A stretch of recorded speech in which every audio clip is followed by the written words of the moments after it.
Welcome to the Next Generation panel. Thank you.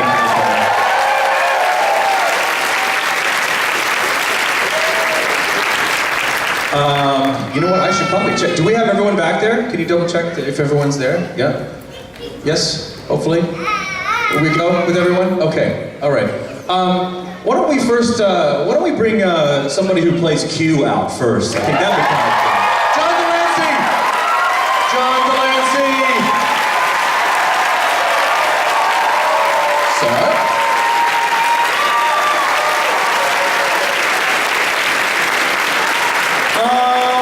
How about somebody named Michael Dorn who plays Worf? Michael Dorn!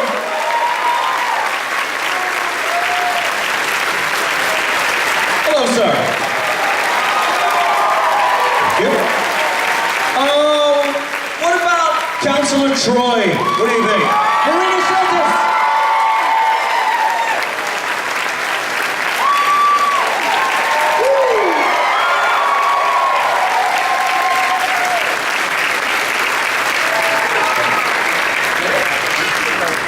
That's it. This is what we have. Thank you. Marina, my goodness, hello. I'm just going to say, oh my. Okay. I'm old, but I still look good. Oh, you look good. That's for sure. Okie doke. Welcome to our first of the Next Generation panels. Don't ask why Brent's not here. Don't ask why Brent's not here, exactly. But he will be on a panel, the next Generation panel that we have. And he's doing a Warehouse 13 panel as well. That's correct. Right. Thank you for the information, Maria. Yeah. He only agreed to 2 panels. Only 2. Yeah. You know what? I've only been up here with you Don't two. touch me. Okay, I won't touch you. I've never been on a panel with Mr. John Delancey before, though. So this is really exciting. Yay! All right, for those of you fans that have questions, you can actually line up in this center and make sure you sit down so you don't block anybody's camera shots. But if you want to ask specific questions, you can come down to the center. We have one microphone right here. Yeah? Yeah, we can't see him. Oh. They're asking if we can turn on the house I see lights. 4 lights! They want to know if we can we turn on the house lights so that Mr. Delancey can actually see who's out here? Is that possible? It's these lights that blind. Yeah, we're We getting need those because we're old. So it's a bit running theme. How old? Okay, that's turned up a little bit. That's better. We can see. Yeah, we can see people now. Excellent. Nice full house. Let's start off with questions right off the bat. Who's the first one? Do you have someone over here? Come on up. Don't be shy. I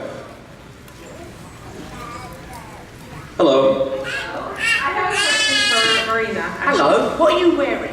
I'm dressed as Tira from Defiance. It's a I don't know that. Is it a new show? It's a new show. Okay. Okay. I just want to say I saw you at Star Trek Boston and you were incredible. You're a huge inspiration. Thank you. You want to be a mean bitch too?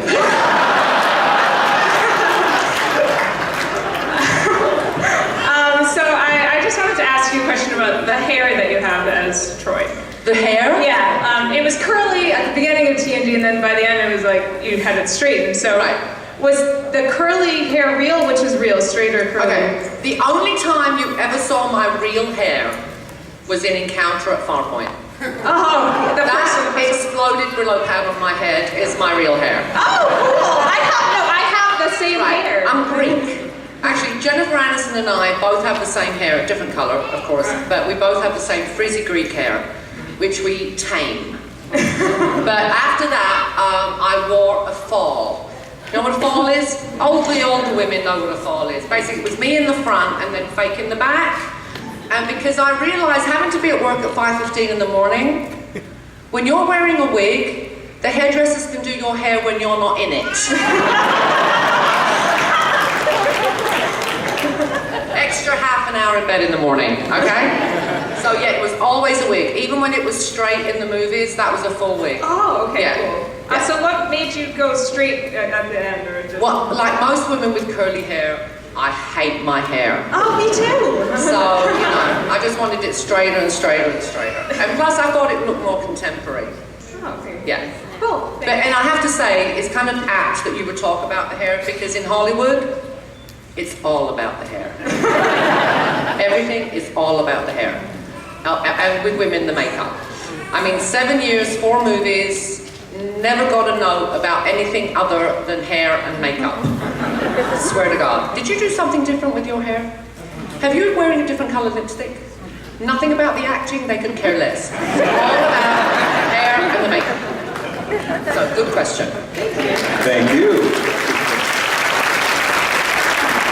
Yes, your question. First off, just thanks for being here. It's awesome to see you guys. My question was for Q. Essentially, the character of Q was pretty much an all-powerful, godlike character. I was wondering, playing it, were you ever afraid of what religious groups or organizations might think about that character and maybe be upset about you? Only in the South would we be asked this question.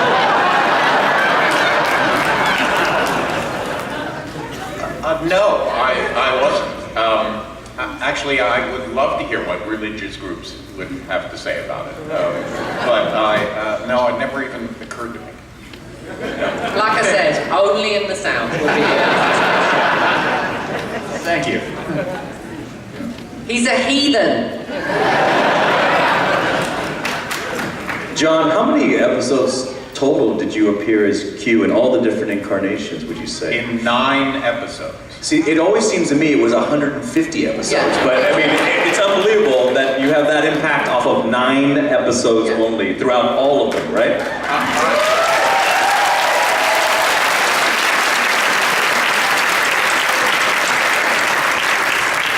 I've had conversations over the years with people who say, I really loved you when you came, when you flew down and you did this and that and, blah, blah, blah, blah. And I said, what episode is that? Oh, well, it's the, such and such episode. I said, I wasn't in that. and then the response would be, no, you were. So I've come to the conclusion that I have a life outside of... You were there even when you weren't. Even when you weren't. That's how strong of a character. Right. Omnipresent, omnipotent, you're always there. Bitches, all those Yes, yes. Next question, please. things. Okay. How stupid do you feel in that Okay. question? I like your costume. What are you? Are you what are you? Alf. You're Alf.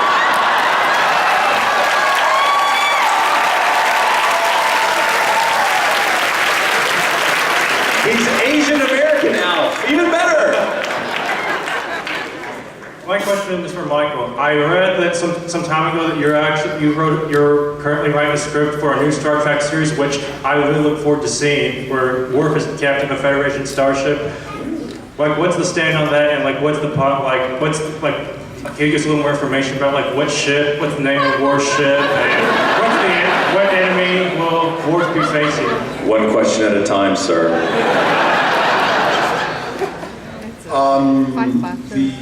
It was an idea that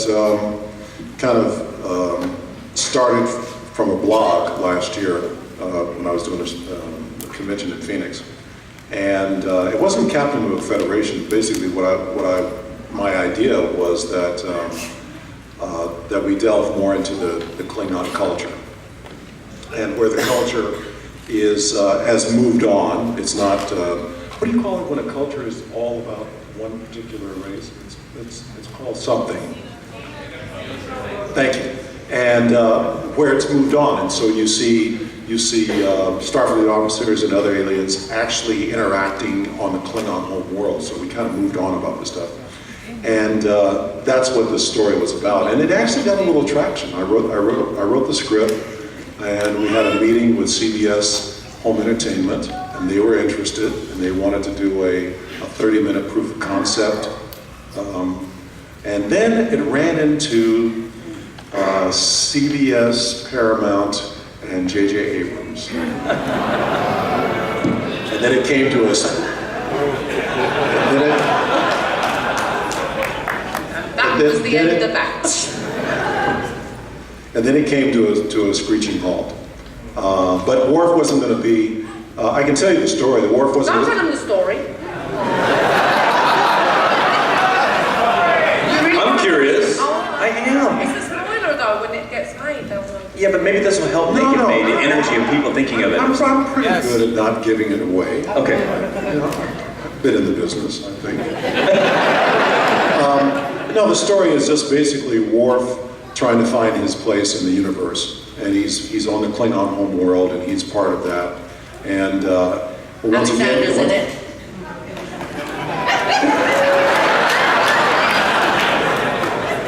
That's kind of a spoiler, isn't it? if you weren't my best friend, I'd strike you right now. I would fucking strike you.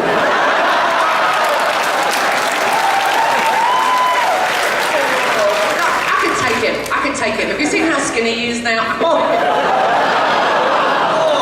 But basically, the story was Worf trying to find himself once again, and he just, you know, and it's has running and jumping and fighting and battles and what I consider an interesting thing. I went back to what Gene Roddenberry did with our show, which was that he told basically in the story of Next Generation, he said that the Federation has moved on. We have Klingons on the bridge, which is something that the fans went, oh my God, I can't believe this, you know? And so I took a page from that and said, okay, the Klingon Empire has moved on, and they've had to change. They've had to make, or else they would, you know, they're gonna cease to be in existence. So, and that's kind of the story, but she read the script. It's really good. It's really good. I'm not just saying that because he's sitting next to me. It's really good.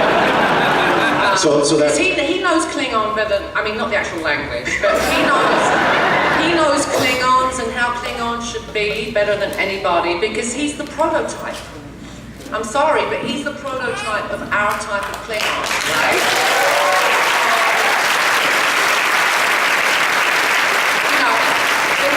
When we had guest star Klingons, I'm sure they were told to go and watch Michael Dorn to see what they should be doing as a Klingon. So he knows his Klingon, man. It's a really good script. But What? If you're going to heckle, enunciate.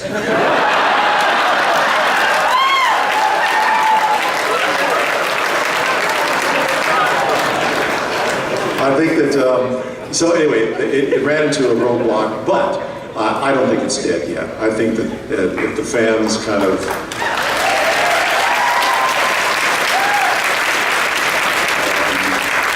And I mean this just, you know, if you guys want to, then, you know, send letters and call them or whatever the case and just inundate them with saying, hey, we really want to see this. And I think that once CBS is a corporation, and if they know they can make big money, they'll do it. So that's the story. Are you guys in the CBS blackout on Time Warner here in where are we? Atlanta? No, you're still getting CBS. Okay. Isn't that an amazing thing? It's free over the airwaves, but if you want to watch it on cable, you can't. And you On go, TV, I know. you go, wait a minute. It's free. And they said, well, yes, but you want us to pay more for it. Well, yes. It's insane. Michael, have you seen Star Trek Into Darkness? Yes, I have. Okay, I want your opinion on what did you think of the new Klingon look that they debuted there? Because I personally think it looked unfinished. I thought there was something... Any comment on that? You know, Where's the Klingon? I saw it last week on the plane. Were they Klingons? the other Klingons. Who was a Klingon? Who was it? Yeah. No, it wasn't. Who was a Klingon? They went down to this planet, Right. and that's where... Early on in the movie? It was in the middle of the movie, wasn't it? Yes, there was a huge fight scene, Marina, where Benedict Cumberbatch, who I cannot... Anyway, Benedict Cumberbatch kicks a whole bunch of Klingon booty. Oh, right? Do you remember that? Yeah. I don't remember what they look like though. Right. Yeah. No, It's the menopause. I'm sorry. I don't remember. I think it's the same thing what happened with Next Generation is that they decided to go a different way than the original. So it was just different. I don't think it was bad or good. Okay. I thought it was just a different way to do it. Yeah. You know. Okay. Thank you. They had a forehead, yeah, but it was an interesting forehead. Yeah, it was different. And had little Were they white or black? embedded seeds. They were black. They were, They were black. yeah.